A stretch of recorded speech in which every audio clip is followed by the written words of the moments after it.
Hi, friends. Welcome to Lotus in the Light. My name's Jennifer. Thanks for joining.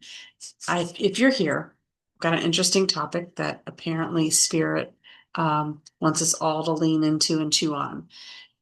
I'm going to pose a question. Does Jesus require exclusivity? Some of you may have thoughts immediately about that. Some of you may be saying, what does that even mean? So let's just kind of jump in. This question came up when I was at an expo last weekend. I'd never been to this expo before. It was called Body, Mind, Spirit. It was very interesting. I had a really good time, a really good experience there. I was in one of the breakout sessions that was talking about how to connect with your spirit guides. And in that session, the person leading the session was talking about the different kinds of spirit guides you could connect with. One of them being what she calls ascended masters, of which Jesus is considered to be an ascended master, along with the Mother Mary, along with Mary Magdalene, along with Buddha, along with, there's this long list of ascended masters that is not exclusively Jesus. And so a woman that was in the session raised her hand and asked the question. She said, I don't know how to reconcile Jesus being part of this group of ascended masters when he requires exclusivity. And as soon as she said that, it was like a shot in my heart. Spirit was very physically present in me, like, got to speak up about this one. Um, and so I did. And we had a really good dialogue about it. And, my response was, what belief system, what are the narratives that you believe that have you labeling Jesus as exclusive? And my response to her was, the answer you're looking for is here, not out there. We have been programmed to find all of our answers externally. Like they say, oh, the answers are with God, and we get those through the Bible. Sure. And we get those through prayer. Sure. And we get those through our pastor and external sermons. And like everything has to be like validated, stamped with the seal of approval through our religion. And that is simply not true. That's just what we've been taught and told.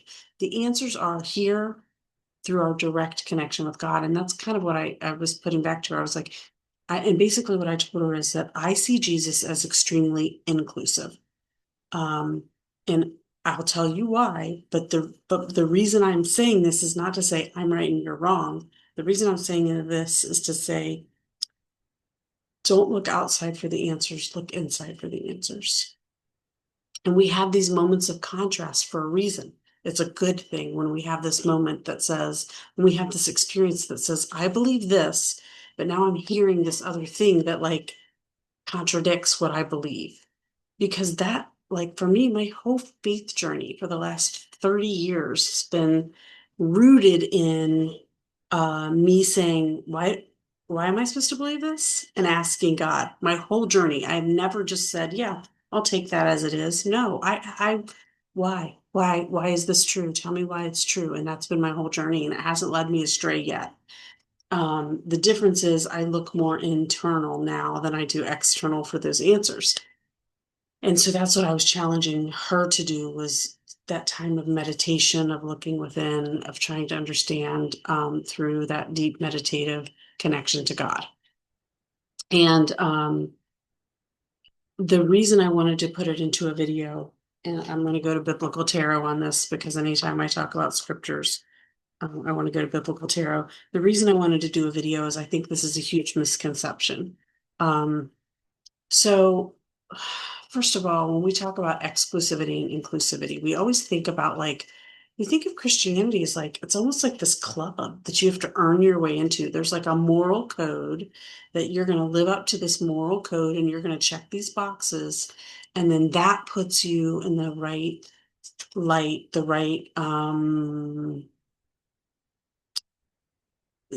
place, the right space, the right uh I don't know the exact word that I'm looking for, but that's going to get you into heaven, right? That's going to get you into the um the book of life, into favor. Okay, I keep rambling with my words, but it's going to get you into favor with God, right?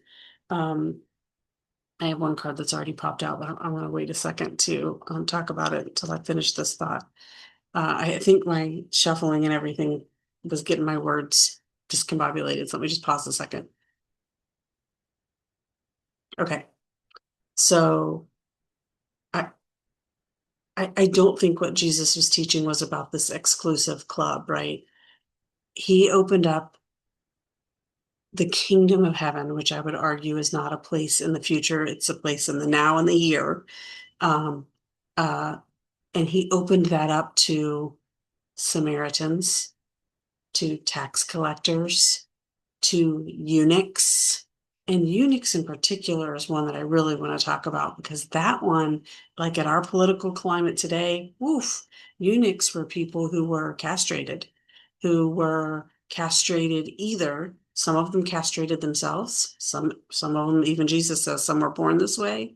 Some of them did this to themselves.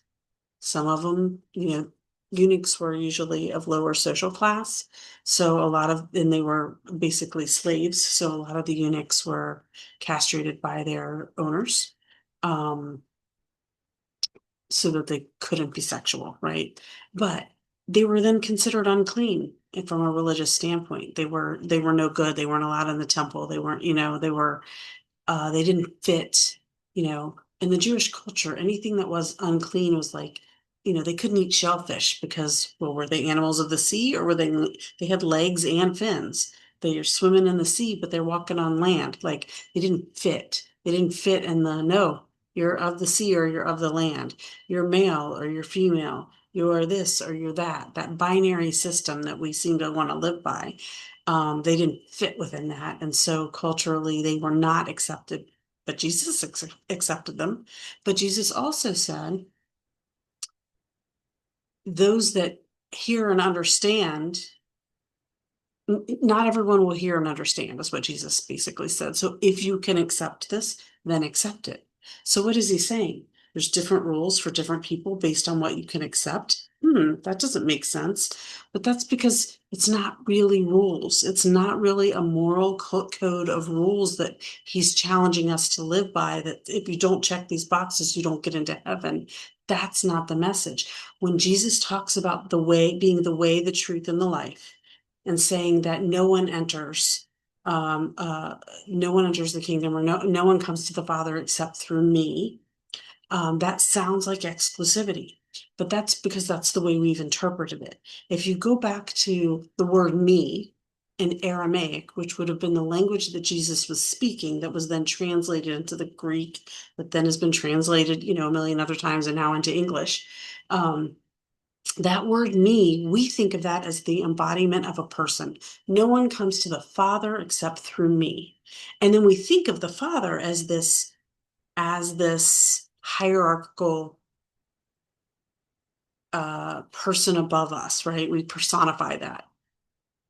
But in Aramaic, the me is really an more experiential, more symbolic.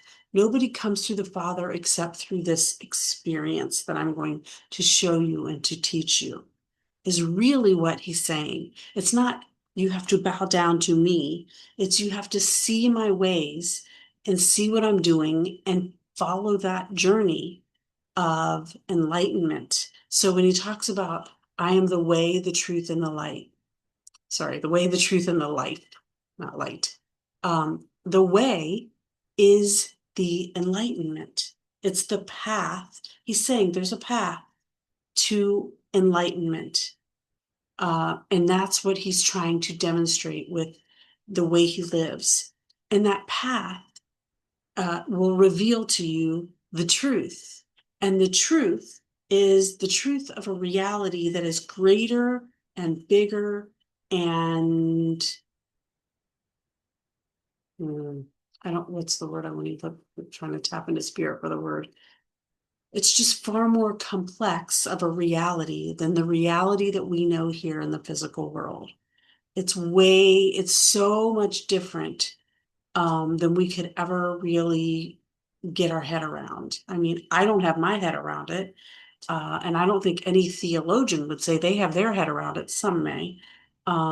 or any spiritual guru or any, I mean, it's just the truth, the real truth. If we want to say that if we want to say that there is an absolute truth, it's far greater than anything we'll ever understand in this life. So stop buying into this narrative that you have to figure out the truth and own that and be right about it. It's not about right or wrong. That's not what this life is about. Okay. So let go of that. But so we're talking about the way is about enlightenment. The truth is about a reality greater than what we know or understand here that will be revealed to us through that enlightenment process. And the life is that abundant life. It's that life that reflects the fruit of the Spirit. If you read in Galatians, I think it's chapter 5, about the fruit of the Spirit, measure your life up against that. I don't care what the moral code is that you live by. Read those words: joy, peace, kindness, patience. Did I say any that were wrong? I don't know. Um, there's some, I can't even remember them all now. Gentleness, I think, is one. Anyway, read are you, there it is. Is that what you're living? Is that what you're reflecting to the world? Is that what you feel inside? If you feel, if you're reflecting something like that to the world, or if you think you are, if you're doing the deeds that you think say joy, kindness, gentleness, whatever, but if you feel something different inside, then that's not what your energy is saying. You might think that's what you're putting out there, but that's not what your energy is putting out there. So that's what Jesus is talking about. It's not the moral checklist. It's not it's not this exclusive, like you have to bow down to me, and if you don't bow down to me, there's not a space for you in this kingdom. Your soul is already in the kingdom. Your soul is already with God. You just don't remember it in this body, okay? So what you're really trying to do is invite the wisdom of your soul into this experience, become enlightened, which is remembering, waking up to the truth. Okay. And so I just, and what I would like to say about that is that Jesus came here. Jesus was an enlightened soul already, and is what we would call an ascended master, the closest to God, right? The closest to divine source of energy. But Jesus wasn't the only one, and that becomes a scary and impossibly unacceptable belief or idea for many Christians. And that's okay. If you're hearing this now and you're like, whoa, okay, that's fine. For you, Jesus is the only way. And there's nothing wrong with that. That's where you are. That's what brings you safety and comfort. Um, and I don't say that condescendingly, because what I believe is where I'm at, and it's what gives me safety and comfort, right? And it makes me feel free, and it makes me feel joy, and it makes me feel all the fruit of the Spirit, just the same way your belief makes you feel that way too. So I'm not judging one belief over the other. I'm offering a perspective that maybe Jesus isn't as exclusive as we have been led to believe. You may completely disagree with that, and that's perfectly fine if you do. Okay, so let's just look real quick at the card that I pulled. It's a 6. Let's see. And 6 is all about like, okay, new, like solutions are happening now. Like good things are happening now. Things are becoming easier. Like, this is 6 of grains. So this is specifically what we're manifesting in our life. So like what we're manifesting in our life is becoming easier. Like we've wrestled with what we believe. We went through some hard times and some struggles with what we believe, struggles with what we're doing, all those things. And we've come to some conclusions, and now things are becoming easier. And the biblical reference here is the widow's generosity in Mark chapter 12, verse 43. Sorry, this is just the worst to read. It's so small. Calling his disciples to him, Jesus said, "Truly I tell you, this poor widow has put more into the treasury than all the others." This comes back to the message or the thing that I just said about the fruit of the Spirit. It's not about a moral checkbox. If it was about checking boxes, then whoever put the most money in would have would have been what Jesus described as having put more into the treasury than all the others. But he said, no, this poor widow did, because her heart gave out of love and generosity. It was out of the fruit of the Spirit that she gave. Okay. And that is, um, sorry, I just want to think about where I want to go with this. It's her status is irrelevant. Her doesn't talk about who she worships.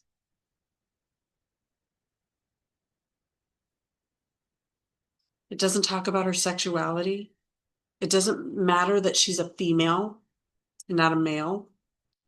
Um, doesn't talk, all these other things that we want to stigmatize. None of those things mattered. What mattered was her heart. And she gave from her heart. What mattered was her. So what I want to say is this way, this truth, and this life is about unity. And her willingness to give, even though she had so very little, demonstrated that she understood the importance of unity. She understood that what was good for you is good for me. What was good for this other person, helping this other person, was going to help me. And that doesn't feel like you're doing things out of the kindness of your heart, but that's what the understanding of unity is. There's enough for all of us. We are being taken care of. It just demonstrates her whole belief system in that one act. It demonstrates her whole belief system in that one act. And so it wasn't just about moral obligation. And so, again, I come back to that 6 of Grains, like that was not, I don't think that was a difficult decision for her. A bunch of cards just popped out. The one that pops on the floor, that's always going to be a really important one. Okay, Page of Candles. Okay. So Page of Candles, this is about a very, uh,